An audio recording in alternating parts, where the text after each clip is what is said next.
Hello, and welcome to the Love Your Work Life podcast. I'm your host, Elissa Shuck. Whether you're going for that next promotion, looking for a job, or making a career pivot, I'll teach you how to navigate it all so you can have the career you want.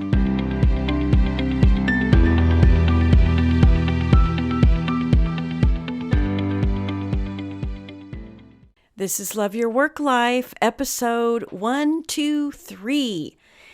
It is the unofficial end of summer. We're in early September. Now here in Arizona, you wouldn't know that summer is supposed to be over yet because we're supposed to have record highs or extreme heat or whatever it is. The little notification thingy on my computer says hot. So, yes, it's still hot, but I'm ready.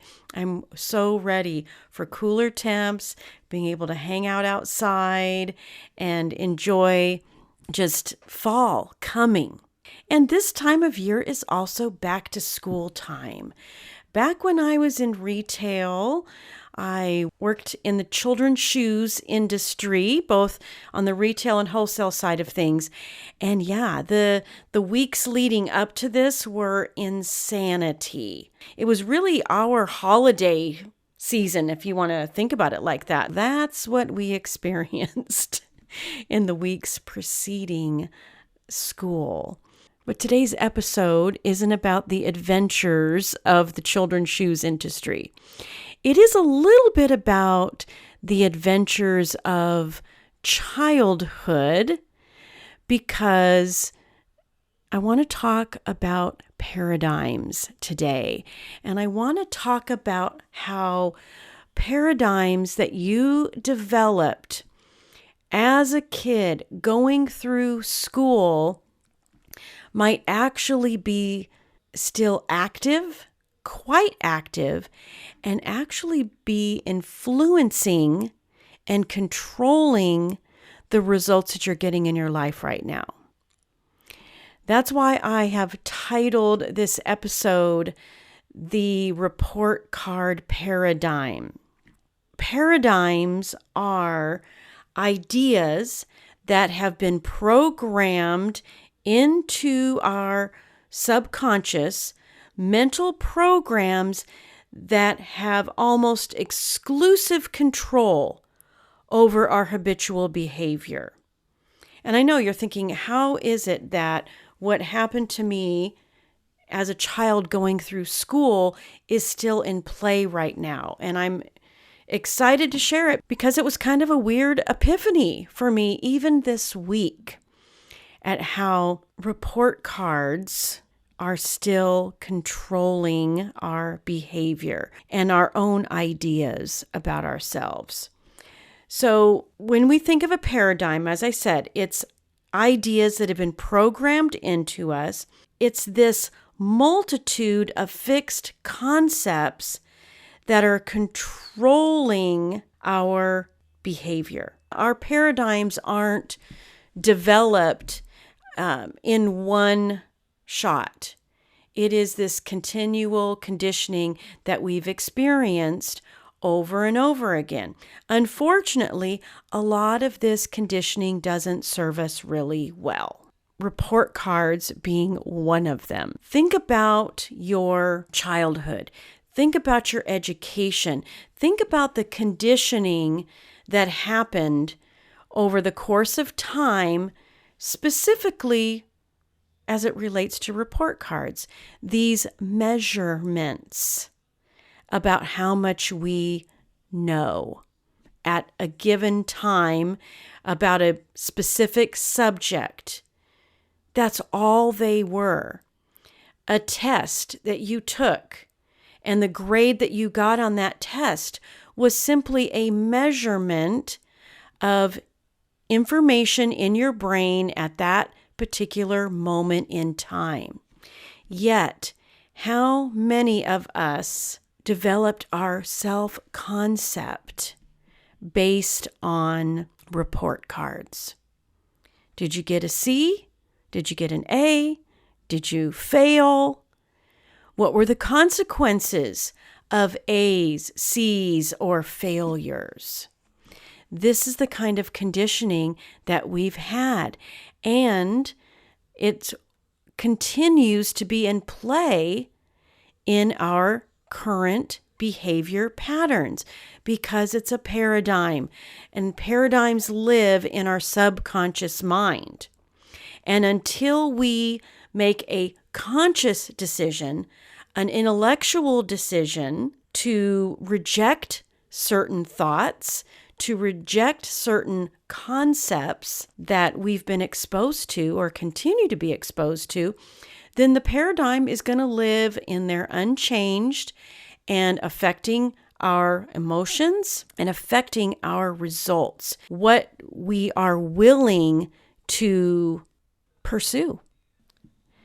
The reason this is important to pay attention to is because our paradigms ultimately guide our behavior and the actions that we take, which then becomes the results we experience in our life. If you have a paradigm that says, I'll never be good enough, that conditioning of it's never good enough has now become a habitual thought pattern and emotional experience, and therefore you might not apply to the jobs because, I'm probably not good enough. Even if you ticked every box on that job description, in that job post, the nagging feeling, I'm probably not good enough, is the paradigm that's guiding your actions, that's guiding your behavior, which means you'll probably self-edit and not apply for that job or go for that promotion. Those report cards, think about them. How much of your own ideas about yourself are attached to report cards? Here's the deal. Because paradigms control your emotions, then your thoughts as well as your actions and results will always be in harmony with that paradigm. Your subconscious mind doesn't know the difference between something that is imagined and reality. So you've got to identify the paradigms that aren't serving you anymore and change them. And how do you change them? You change them the same way they were created. Through repetition, through reconditioning and rewiring your brain, to deciding that a momentary letter on a piece of paper doesn't define who you were then, who you are now, or who you can be in your future. What I want you to try is identifying the result you want. Maybe it's a new job. Maybe it's the promotion. Maybe it's helping your team elevate to new levels of output and performance and just happiness with each other. Identify that result. Now, notice, are you taking actions that will help you achieve that result? Because you can listen to this podcast, you can read a lot of books, and intellectually you know, wow, this'll work.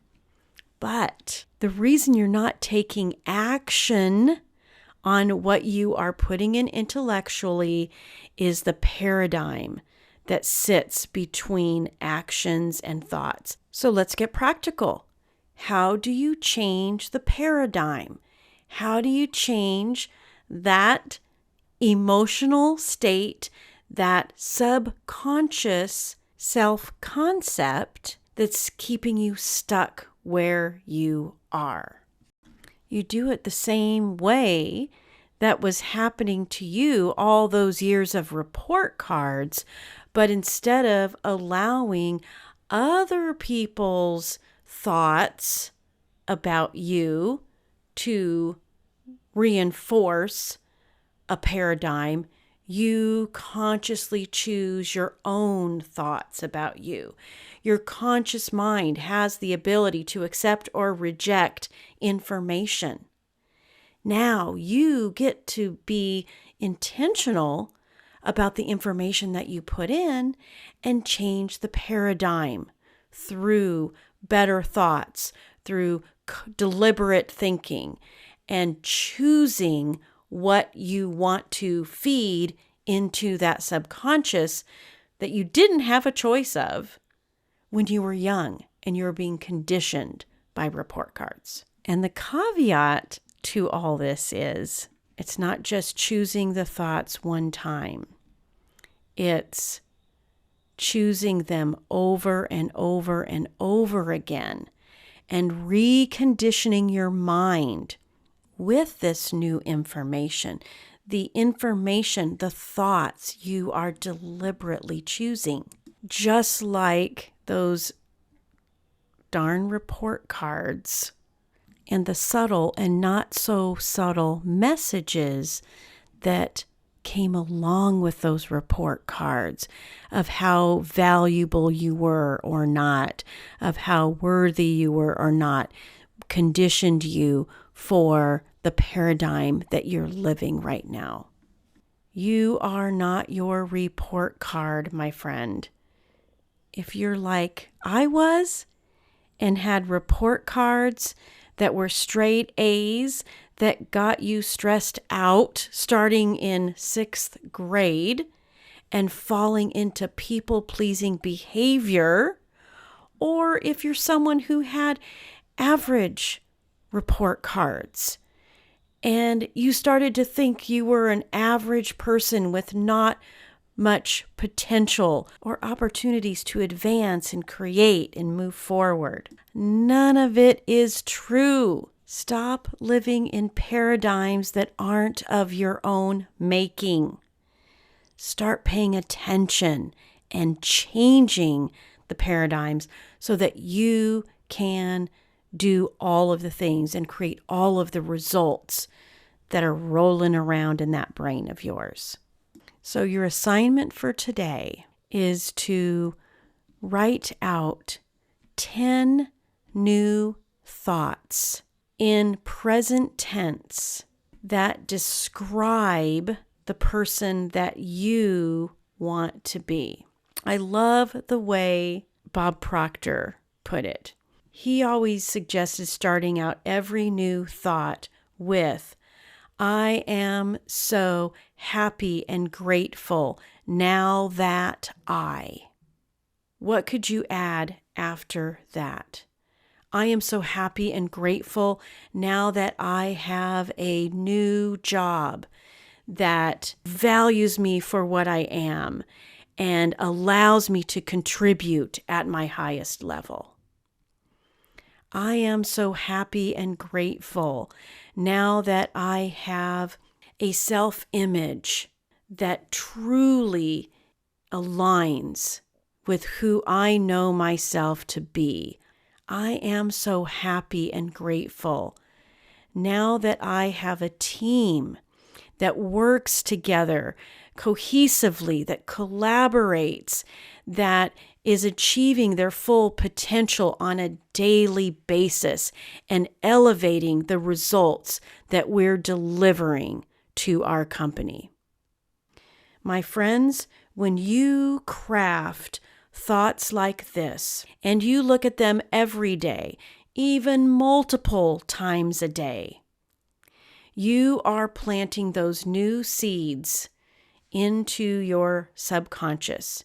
When you read the thought and you actually feel happiness and gratitude inside and the sense of success and celebration and accomplishment that comes along with that, you're creating that emotional state that doesn't know it's not fully expressed in your reality yet. That's okay, because the more those thoughts become your new paradigm, it all starts clicking. Trust me, this works. I've used these techniques of managing my thoughts over and over again, even when I didn't really understand the power that they have. You can disrupt unintentional thinking. You can uncover one unserving paradigm after another and change them one by one and live the kind of work life that you want. Super exciting. Go for it. And of course, follow me on LinkedIn if you're not already. Message me. I respond to all of the DMs that come to me. I would love to hear about the report card paradigm that you're kicking to the curb so that it doesn't hold you back anymore. All right, my friends. Talk to you soon. If you like this podcast, I invite you to visit the Love Your Work Life website at elissashuck-careercoach.com.